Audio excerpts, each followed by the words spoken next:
وعلیکم السلام۔ کیا ازل میں رب کے سامنے والی پہلی، دوسری، تیسری صف والی روحوں پر بھی لازم ہے کہ وہ مہدی آخر الزماں کی اتباع کریں، اور جو موجودہ دور کے مخالف منصب مہدی کے علماء ہیں ان کے بارے میں کیا شرعی حکم ہے؟ وضاحت فرمائیے۔ دیکھیے، امام مہدی علیہ الصلوۃ والسلام کی اتباع کرنا، امام مہدی علیہ الصلوۃ والسلام کی اتباع کرنا ان کے لیے ہے جو ان کے زمانے میں ہے، جو ان کے زمانے سے پہلے ہو کے گزر گئے۔ اب ان کے لیے امام مہدی علیہ الصلوۃ والسلام کا کوئی حکم نہیں ہے۔ اب جب حکم نہیں ہے تو پھر وہ اتباع کیوں کریں گے؟ وہ اپنے منزل، اپنے مقام تک پہنچ گئے، وہی گوئنگ، وہ اپنی منزل، اپنے مقام تک پہنچ گئے ہیں۔ اب جب وہ منزل مقام تک پہنچ گئے ہیں تو اب اتباع کا کیا معنی ہے؟ اتباع تو تبھی ہوگی نا جب انہوں نے کسی منزل تک پہنچنا ہو۔ دوسری بات یہ ہے کہ بھئی اب انبیاء یا اولیاء اگر کوئی امام مہدی سے فیض لینا چاہتے ہیں تو ان کی تقدیر میں جتنا فیض لکھا تھا وہ ولایت کی صورت میں ان کو پہلے ہی مل چکا ہے۔ اب امام مہدی کے پاس تو سودا ہی وہ ہے جو ان کے لیے ہے ہی نہیں۔ جو کچھ ان کو اللہ نے دینا تھا نا وہ تو دے دیا اللہ نے۔ اب امام مہدی جو آ رہے ہیں، امام مہدی تو کہیں اور کے لیے آ رہے ہیں۔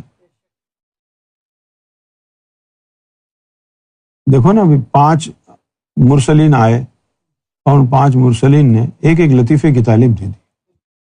پھر آخری نبی پاک صلی اللہ علیہ وسلم نے ہم کو دیدار الہی کی تعلیم بھی سکھائی۔ دیدار الہی کی بات اب کیا ختم ہو گئی بات؟ اب مزید کون سا علم ہے؟ اب اس کے علاوہ کوئی علم ہی نہیں ہے، تو پھر امام مہدی آ کیوں رہے ہیں؟ امام مہدی علیہ الصلوۃ والسلام جو آ رہے ہیں اب وہ عالم غیب کی تعلیم لے کے آ رہے ہیں۔ اب سوال یہ پیدا ہوتا ہے کہ نبیوں کو، ولیوں کو، فقراء کو عالم غیب کی تعلیم نہیں ملی، تو یہ امام مہدی کے دور میں جو گناہگار آ رہے ہیں ان کو وہاں کی تعلیم کیوں مل رہی ہے؟ کیا یہ زیادتی نہیں ہے؟ یہ زیادتی اس لیے نہیں ہے کہ اس دور میں گناہگاروں کے بھیس میں جن روحوں کو اللہ بھیج رہا ہے وہ انبیاء اور اولیاء اور فقراء اور سلطانوں سے زیادہ افضل روح ہیں، اسی لیے تو امام مہدی کے دور میں بھیج رہا ہے۔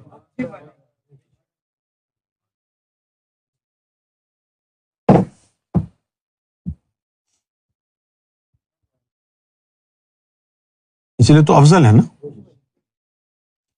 اب آپ سوچیں گے تو آپ کو سمجھ میں آئے گا کہ حضور صلی اللہ علیہ وسلم نے جو اپنے صحابہ کو کہا کہ بھئی امام مہدی علیہ الصلوۃ والسلام کا جو کھوٹا سکہ بھی ہوگا اس کا ایمان بھی میرے افضل ترین صحابی سے زیادہ ہے۔ اب سمجھ میں آیا نا کیوں ہے؟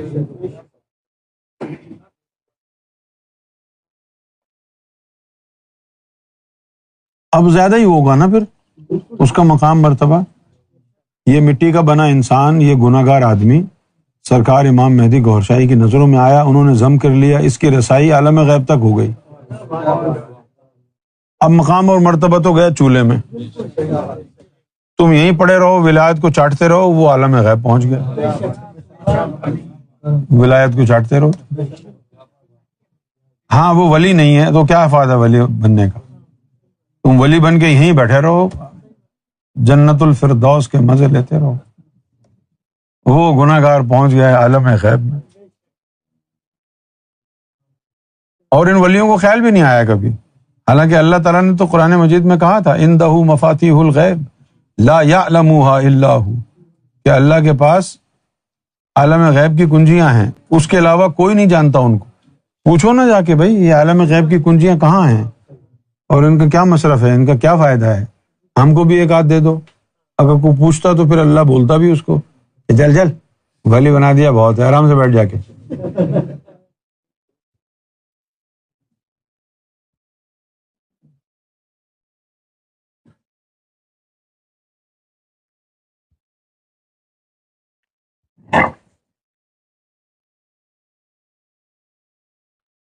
اچھا، اب موجودہ دور کے جو علماء ہیں،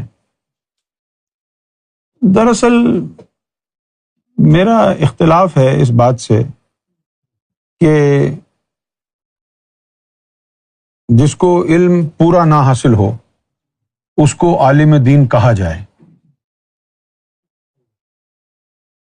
صحیح ہے نا؟ کیونکہ نبی کریم صلی اللہ علیہ وسلم کی ایک حدیث ہے، اتقوا عالم الجاہل، کہ جاہل عالم سے ڈرو اور بچو۔ قیل من عالم الجاہل یا رسول اللہ صلی اللہ علیہ وسلم، صحابہ نے پوچھا کہ یا رسول اللہ عالم بھی اور جاہل بھی؟ سمجھ میں نہیں آئی بات۔ آپ نے فرمایا کہ عالم اللسان و جاہل القلب، یعنی اسود، کہ جس کی زبان عالم ہو اور جس کا دل سیاہ ہو، یعنی زبانی علم ہو اور دل والا علم نہیں ہو، اس کو عالم جاہل بولتے ہیں نا۔ تو عالم جاہل سے ڈرنے اور بچنے کا حکم دیا گیا ہے۔ انہی کو عالم سو کہتے ہیں۔ عالم سو کیوں کہتے ہیں ان کو؟ عالم سو ان کو اس لیے کہتے ہیں کہ یہ لوگوں کو برائی میں لگاتے ہیں۔ جیسا نفس امارہ کے لیے قرآن نے کہا کہ نفس امارہ بالسو، یہ نفس امارہ انسان سے برائی کرواتا ہے، اسی طرح یہ علماء سو انسانوں کو سے غلط کام کراتے ہیں، غلط تعلیم میں لگا دیتے ہیں۔ تو پھر اصل عالم کون ہوگا؟ اصل عالم کے لیے نبی پاک صلی اللہ علیہ وسلم کی ایک حدیث ہے کہ علماء من صدری، کہ جو علماء ہوں گے ان کا تعلق میرے سینے سے، جس کو حضور کے سینے کا علم ملا، جس کا دل فیضان مصطفیٰ سے آباد ہوا، حضوری قلب حاصل ہوئی، وہ عالم ہے، اس کو کہتے ہیں عالم حق۔ اور جن کو دونوں طرح کا علم حاصل ہوا نا، ظاہری علم بھی اور باطنی علم بھی، وہ عالم حق کہلائے۔ اور انہی کے لیے حدیث ہے کہ میری امت کے یہ ایسے علماء بنی اسرائیل کے نبیوں کے مانند ہوں گے۔ اب یہ جو مولوی تم کو ہمارے فتنہ کرتے نظر آتے ہیں، وہابی، شیعہ، دیوبندی، بریلوی، یہ تم کو نبیوں جیسے نظر آتے ہیں؟ ہم کو تو یہ خنزیر نظر آتے ہیں، شیطان کے خلیفہ ہیں، اور مسلمانوں کو لڑایا ہوا ہے، مسلمانوں کو آپس میں لڑایا ہوا ہے۔ یہ کدھر کے نبیوں کے مانند؟ نبیوں نے آگے اپنی امتوں کو لڑایا تھا، یہ تو لڑا رہے ہیں نا۔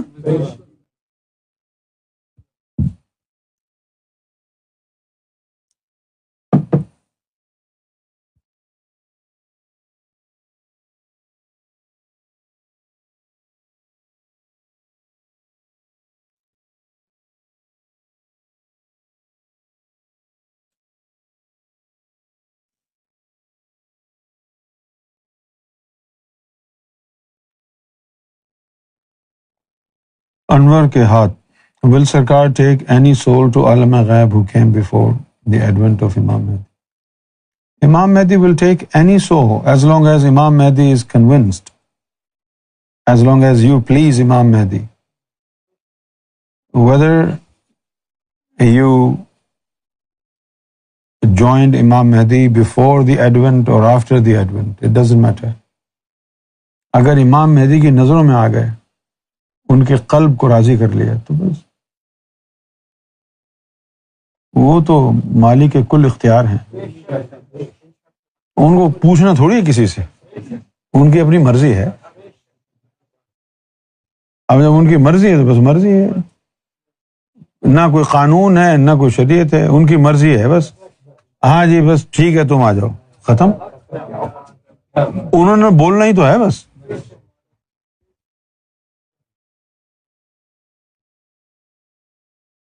بھائی عیسیٰ علیہ السلام کو بھی تو دیں گے نا وہ اجازت، ضم کرنے کی اجازت۔ اب لوگ کہتے ہیں جی اس میں ذات حاصل کرنے کے لیے آئے، اس میں ذات تو روحانی طور پر بھی ٹرانسفر ہو جاتا۔ تو اب جو عیسیٰ علیہ السلام نے 2000 سال انتظار کیا، اس لیے کیا تھا، کس لیے کیا تھا؟ کہ عالم غیب کی کنجی ان کو مل جائے رب الارباب سے، کہ جی میں نے بھی وعدہ کر رکھا ہے اپنی امتیوں سے خاص، تو مجھے بھی اذن دیں، مجھے بھی کنجی دیں، تاکہ میں بھی ان کو ضم کر کے اپنے جہان میں لے جاؤں. یہ کہہ کے گئے تھے وہ کہ میں جا رہا ہوں تمہارے لیے جگہ بنانے. میں جا رہا ہوں تمہارے لیے جگہ بنانے، تمہیں جگہ بن جائے گی، پھر میں واپس آؤں گا تمہیں لینے کے لیے. تو کہہ کے تو گئے. کیا ہے وہ ان کا جملہ؟ دیکھو اب جیزس نے یہ کہا، حضرت عیسیٰ علیہ الصلوۃ والسلام نے یہ فرمایا، do not let your hearts be troubled. اپنے دلوں کو فتنے کا شکار نہ ہونے دینا. اپنے دلوں کو فتنے کا شکار نہ ہونے دینا، اپنے دلوں کی حفاظت کرنا. In other words, do not let your hearts be troubled. Now the question is, it's very easy to read this. But the question is, having read this, what did you understand? And now in order to comply with this instructions from Jesus, what are you going to do? How are you going to try not to trouble your heart? How are you going to keep it safe? Now, you believe in God, believe also in me. Now, this is a bit tricky. Why? You cannot believe in God without first believing in your messenger.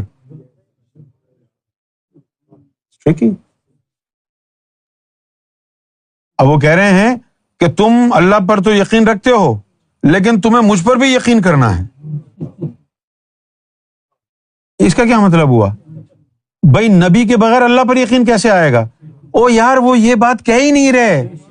جس طرح تم کو اللہ کے ذات پر، وجود پر یقین ہے کہ وہ اللہ ہے، اسی طرح میری بھی انفرادیت، میری بھی انڈیویجویلٹی کے اوپر یقین کرو کہ میں بھی کچھ ہوں. ان کی انڈیویجویلٹی کے اوپر بھی یقین لانا ہوگا. Like you believe in God, that God is supernatural, entity. In a similar way, you should also recognize my individual existence which rests on my own. That's the thing. پھر وہ کہا my father's house has many rooms. ان کے پاس بڑی جگہیں ہیں. If that were not so, اگر ایسا نہیں ہوتا، ان کے پاس کوئی اور جگہیں نہ ہوتی، would I have told you that I am going there to prepare a place for you? اگر کوئی اور جگہ نہ ہوتی ان جنتوں کے علاوہ تو میں تم کو کہتا کہ میں تمہارے لیے جگہ بنانے جا رہا ہوں. If that were not the case, would I have told you that I am going there to prepare a place for you? It's food for thought. It's food for thought, and it's Jesus' argument against the very established thoughts of every single religion. Every single religion thought of paradise, heaven only. But Jesus is trying to wake your senses up. And he wants to tell you, there are other places as well. And wait for me. I am going to prepare a place for you. Which means the already prepared place is the heaven, but you're not going there. You're going to some other place. And that some other place is yet to be prepared. And Jesus is going to prepare it for you. وہ عالم غیب کی طرف اشارہ ہے.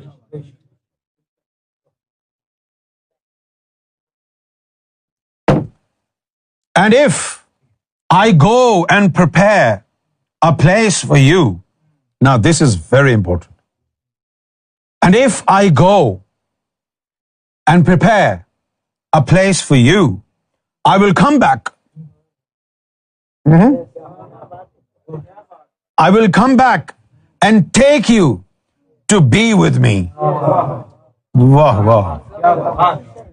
I will come back and take you to be with me, not to throw you in the heaven with 72 ludicrous damsels around. I will come back to take you to be with me. تم کو لینے آؤں گا میں تاکہ تم میرے ساتھ جڑ جاؤ.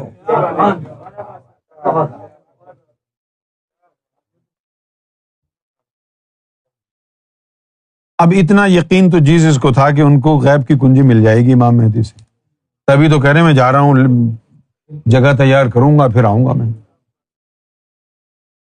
So I will come back and take you to be with me, that you also may be where I am. ہائے ہائے ہائے ہائے، یہ بات اللہ نے تو نہیں کہی، یہ بات اللہ نے تو نہیں کہی کہ میں تم کو وہیں رکھوں گا جہاں میں خود بیٹھا ہوں. اس نے تو کہا جنتیں بنائی ہیں، جاؤ بھاڑ جھونکو وہاں جا کے. اب کون سی which offer is more suitable for you? That you lead your life according to the principles of purity and obedience to God, and then towards the end He may throw you into heaven and hand you over to 72 damsels. And another scenario which is presented by Lord Jesus Christ, He is saying, I'm going there to prepare a place for you, and I will come back to take you so that you may be with me, and wherever I am, you may be there too. Now this is some extraordinary offer.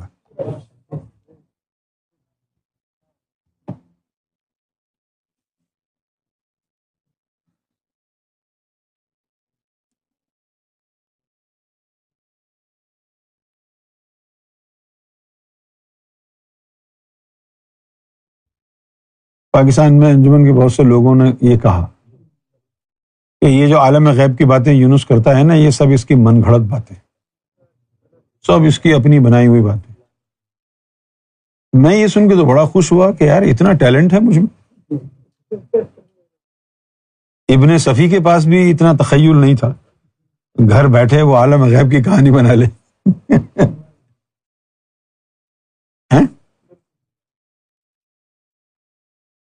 اچھا، اب اگر یہ میں نے کہانی بنائی تھی تو یہ بائبل میں کیوں لکھی ہے؟ جیسس نے کیوں لکھا ہے؟ انہوں نے بھی من گھڑت کہانی بنائی تھی. خیر، انجمن والوں کا تو معیار ہی یہی ہے کہ جو ان کے ایجنڈے کے خلاف جائے وہ جھٹلا دیتے ہیں، چاہے عیسیٰ نے کہی ہو یا موسیٰ نے کہی ہو بات. ان کے نزدیک تو جو ان کے ایجنڈے میں فٹ ہوتی ہے وہ بات صحیح ہے. چل رہا ہے بھائی، آپ کو اچھی لگے یا بری لگے، انسان کے بچے ہیں تو حق کو تسلیم کرنا پڑے گا.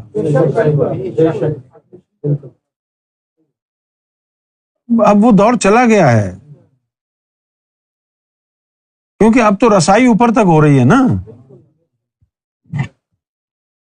اب تو رسائی اوپر تک ہو رہی ہے. آپ ذرا تصور کریں کہ وہ جبریل کو ہی ڈھونڈنے کی ذمہ داری دی تھی، اللہ نے کہا تھا جا کے گریس کے لوگوں کو آزماؤ، تو انہوں نے جا کے آزمایا کہ بھئی یا تو جبریل ہے یا میں. لیکن یہ اس دور میں کیا ہے کہ ایک آدمی عالم غیب سے ہو کے آ کے تم کو بتا رہا ہے یہاں بیٹھ کے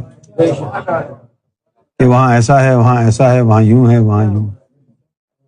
علم تو یہ ہے، پہنچ تو یہ ہے، اختیار تو یہ ہے، معراج بھی یہی ہے. کعبے کے دروازے تک ہاتھ لگا کے آ جاؤ اور کعبے کے حجر اسود تک نہ پہنچو، کیا نعمت ہوئی؟ کیوں ہوئی؟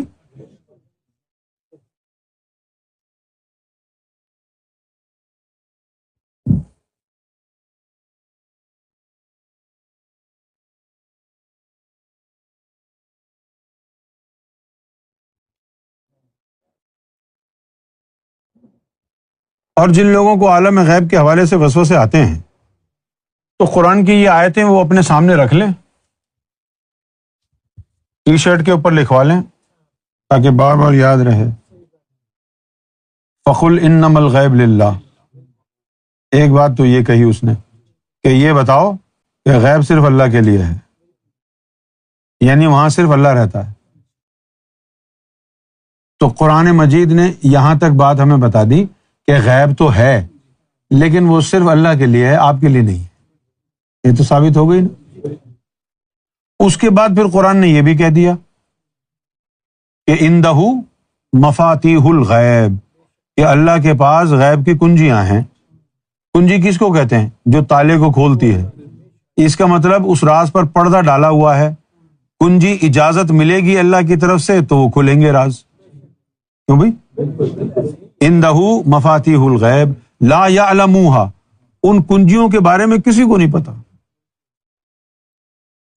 اچھا اب آپ ہم سے نام گنوائیں کہ بھئی آدم کو پتا تھا، ابراہیم کو پتا تھا، یا فلاں کو یا فلاں کو، یا غوث پاک کو یا قلندر پاک کو یا فلاں پاک کو۔ او بھائی لا یعلموہا، کسی کو نہیں پتا۔ اب لوگوں کے مطابق بڑے بڑے مراتب ہیں نا، اب ہم ان مراتب کے خلاف نہیں بول رہے، اب ہم ان مراتب کے خلاف، جس طرح ہم یہ کہیں کہ یار انوار کے پاس اور نیلما کے پاس بڑا پیسہ ہے، جب دیکھو کوئی نہ کوئی جو ہے نا کنٹری کا وزٹ کرتے رہتے ہیں، کبھی پرتگال چلے جاتے ہیں، کبھی ٹرکی چلے جاتے ہیں، کبھی دبئی چلے جاتے ہیں، بڑا پیسہ ہے یار ان کے پاس۔ اچھا اب اس کا مطلب یہ تو نہیں ہے کہ ان کے پاس مکیش امبانی جتنا پیسہ ہے ہے، لیکن اتنا تو نہیں ہے نا۔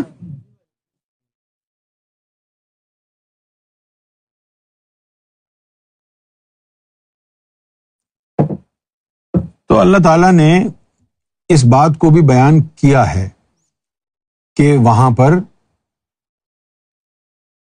ان کے راز بند ہیں، ان کے راز جو ہیں وہ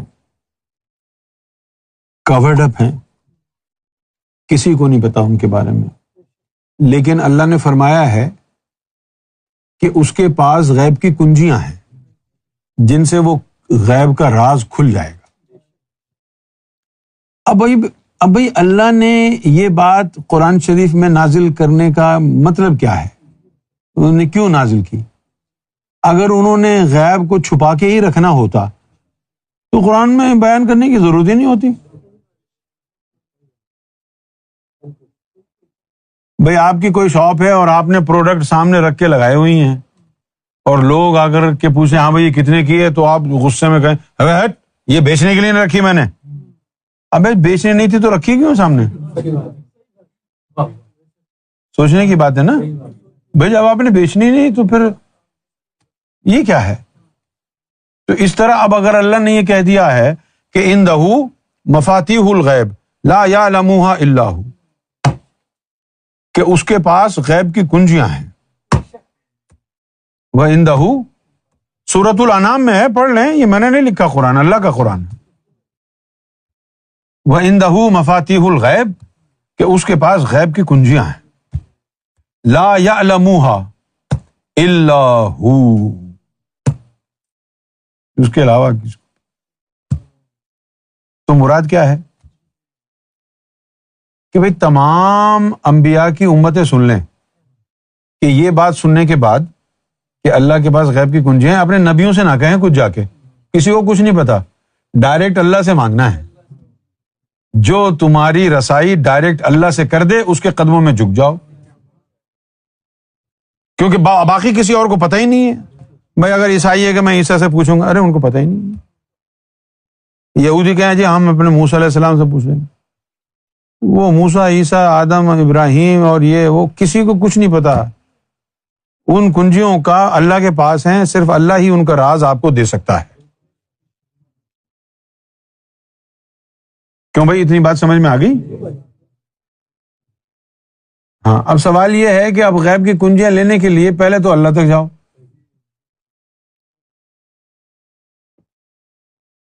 پھر اللہ تک پہنچ جاؤ۔ حضور پاک نے کیا مانگا تھا؟ رب زدنی علما کہہ کے۔ بھائی جب اللہ کو دیکھ لیا، اللہ کے پاس پہنچ گئے، اب کون سی چیز چھپی رہ گئی تھی جو مانگ رہے تھے؟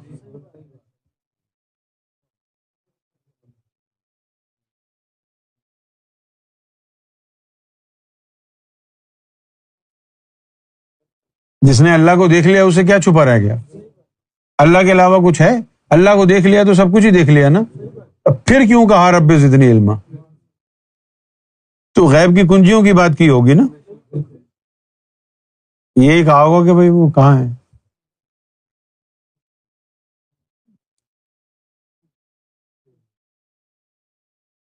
عجیب بات ہے نا، اللہ تعالیٰ نے دلوں کے اوپر تالے لگائے اور غیب کی کنجیاں رکھی. دلوں کے اوپر تالے لگائے نا، لکھا ہے نا ختم اللہ علی قلوبہم، دلوں پر تالے لگا دیے. تالے اور کنجی یہ جو ہے یہ بھی کوئی راز ہی ہوگا نا. تو عالم غیب کے اندر اللہ نے جو قرآن میں بیان کیا ہے، دیکھو قرآن سے ہٹ کے بات نہیں کر رہا. چاہوں تو میں کر سکتا ہوں لیکن میں کروں گا نہیں، کیونکہ آپ لوگوں کو قرآن کا حوالہ ضروری ہے. تو قرآن صرف اسی چیز کی اجازت دے رہا ہے کہ اتنا بتا دو کہ کنجیاں ہیں. اب کوئی لکیر کے فقیر ہوں گے تو ان کو یہ ذہن میں نہیں آئے گا کہ ہم لے لیں کنجیاں. اگر لکیر کے فقیر ہیں کہیں گے اچھا کنجیاں ہیں، ارے واہ، یہ خیال نہیں آئے گا کہ ہم مانگ بھی لیں اللہ سے. بھائی بتا کیوں رہا ہے وہ؟ اگر اس نے دینی نہیں ہوتی اس کا ذکر ہی نہ کرتا. کبھی ایسا ہوا ہے؟ دیکھو اگر ہمیں کوئی پیسے ویسے مانگنے لگے نا کسی سے ادھار یار دوست سے، تو ہم ایک دو دفعہ مانگ لے گا نا کوئی تو ہم محتاط ہو جائیں گے. جب بھی وہ مذاقاً بھی پوچھے گا یار تو تھوڑے بہت پیسے ہیں تمہارے پاس، اس کو پتہ چل جائے گا یہ ادھار مانگے گا. کہے گا نہیں میرے پاس کچھ نہیں ہے، میں گھر بولا ہے. میرے پاس کچھ نہیں ہے، میں گھر بولا ہے. وہ تو اللہ کو تو پتہ ہے یہ بھوتنی کی مخلوق جو میں نے بنائی ہے یہ تو ہر چیز دعاؤں میں مانگ لیتی ہے. اللہ کہے گا میں نے یہ بنایا، وہ مخلوق کہے گی اے اللہ ہمیں دے دے دے دے دے دے دے دے. اس نے کہا کہ بھائی مفاتیح ہمارے پاس غیب کی کنجیاں ہیں. چلو یار مجھے کوئی ایک واقعہ بتا دو کسی فقیر کا، اعلیٰ سے اعلیٰ فقیر کا، اعلیٰ سے رابعہ بصری فقیر کا، پتہ جس ولی کا نام لے لو کہ اس نے کہا اے اللہ غیب کی کنجیاں دے. سب نے کہا ہم محبت میں گھسے رہے، کوئی قرب میں گھس گیا، کوئی عشق میں بڑھ گیا. ابے بھائی مفاتیح الغیب کی بات کی ہے کسی نے؟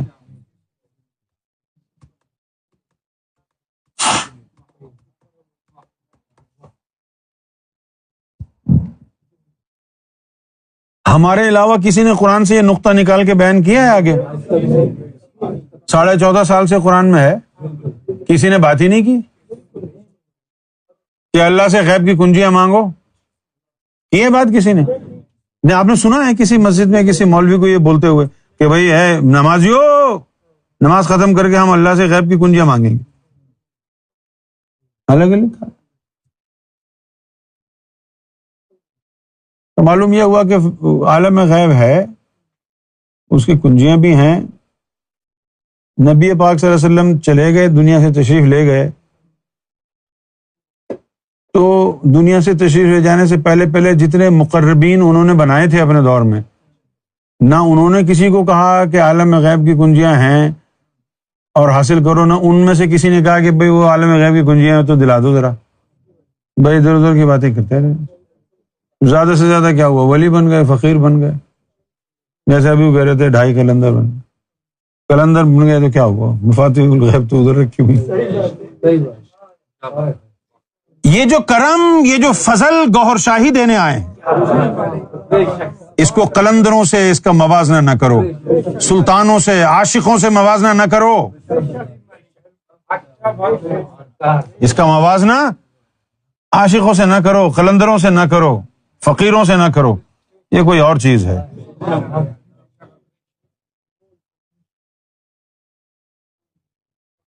کنجی غیب چیز ہے دیگر، یہ تو کوئی اور ہی چیز ہے نا. حالانکہ قرآن میں لکھا ہے کوئی دعا جو اللہ کے رسول نے کہا بھائی اللہ سے غیب کی کنجیاں مانگو. اولاد مانگتے ہیں لوگ، کاروبار میں برکت مانگتے ہیں، غیب کی کنجیاں کون مانگتا ہے؟ ہو سکتا ہے کسی نے مانگی ہو، میرے اطلاع میں نہیں ہے. آپ نے کوئی ایسی حدیث پڑھی ہے کہ اللہ سے غیب کی کنجیاں مانگو؟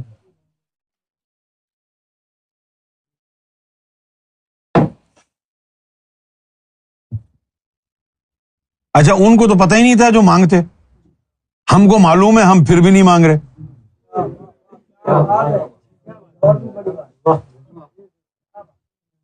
کیوں؟ ہمارے لیے ایک تالا لگا ہی نہیں. ابے واہ کا مطلب بتا تو صحیح، کیا مطلب ہے؟ ہمارے لیے دروازہ بند ہی نہیں ہے تو کنجی کی کیا ضرورت ہے؟ ہم تو کنجی والے ہیں کیونکہ ہم گوہر والے ہیں.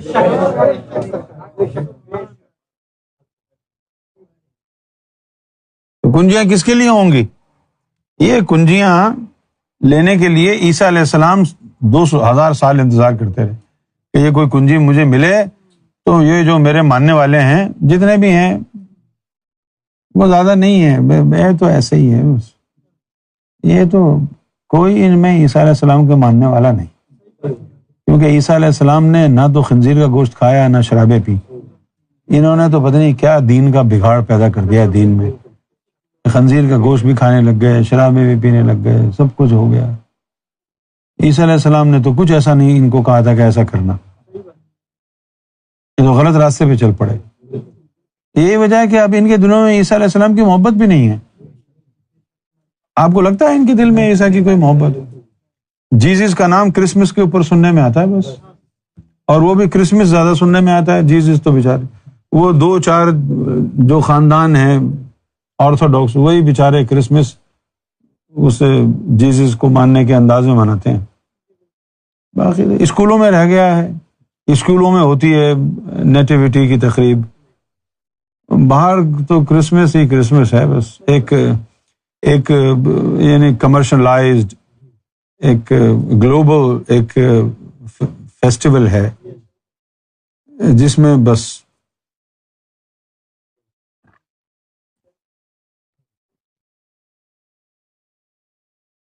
چلو بھائی اگلا سوال پھینکو.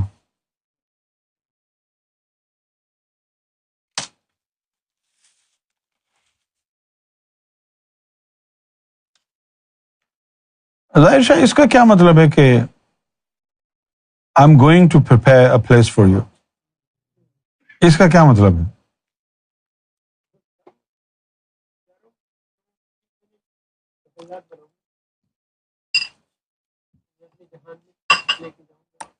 تو ابھی بنا ہوا نہیں ہے.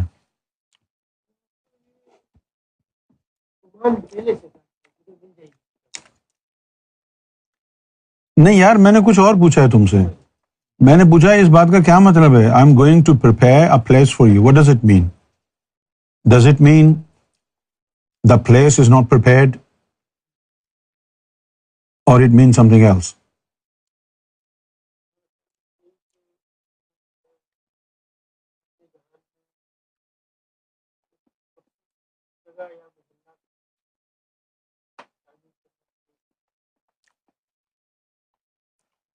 دو 2,000 سال ہو گئے ابھی تک بنے نہیں ہیں.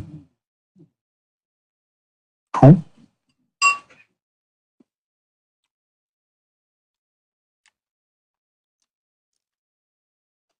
پریپیئر پلیس کا مطلب یہی ہے وہاں جانے کی اجازت لے لوں میں تمہاری.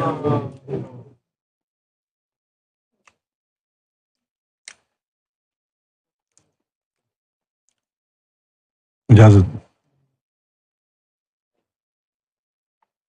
بھائی یہاں سے تو لے جاؤ ان کو، عالم غیب میں کوئی گھسنے دے گا؟ تم تو وہیں کے ہو، تم کو تو جانے دیں گے.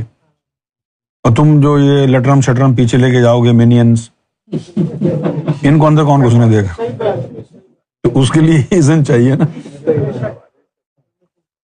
نہیں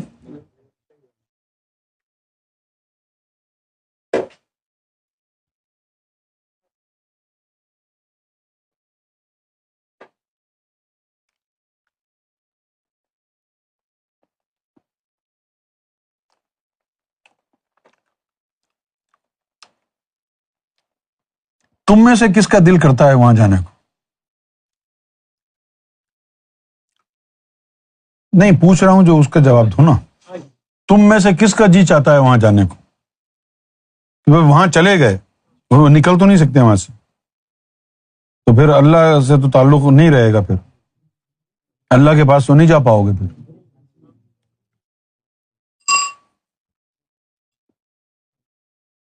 کس کس کے دل میں خیال آتا ہے کہ وہاں جائے؟ تمہارے، آپ کے بھی آتا ہے. وہ تو پھر اللہ سے تعلق ختم ہو جائے گا پھر وہاں چلے گئے تو.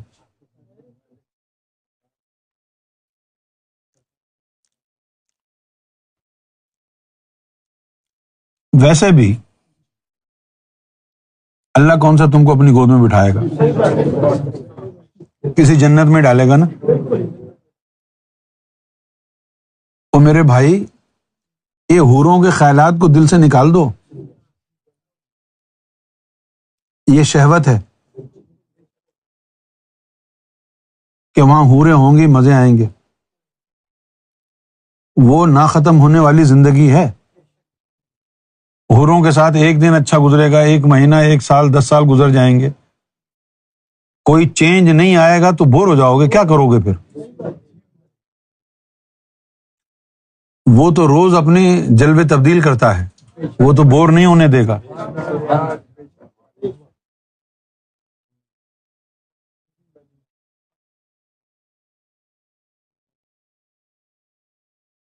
ہے دل میں کہیں خواہش ہے کہ محلات ملیں، حوریں ملیں، جھوٹ نہیں بولنا، آج جھوٹ نہیں بولنا، کہیں دل میں چھپی ہوئی ہے کوئی خواہش ایسی؟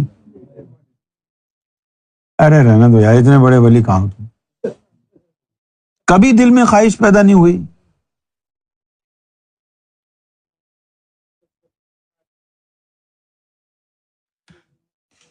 پہلے تھی لیکن اب نہیں ہے، پکا؟ ہاں بھائی صادق، تو بتا۔ ابھی نہیں ہے، بالکل نہیں۔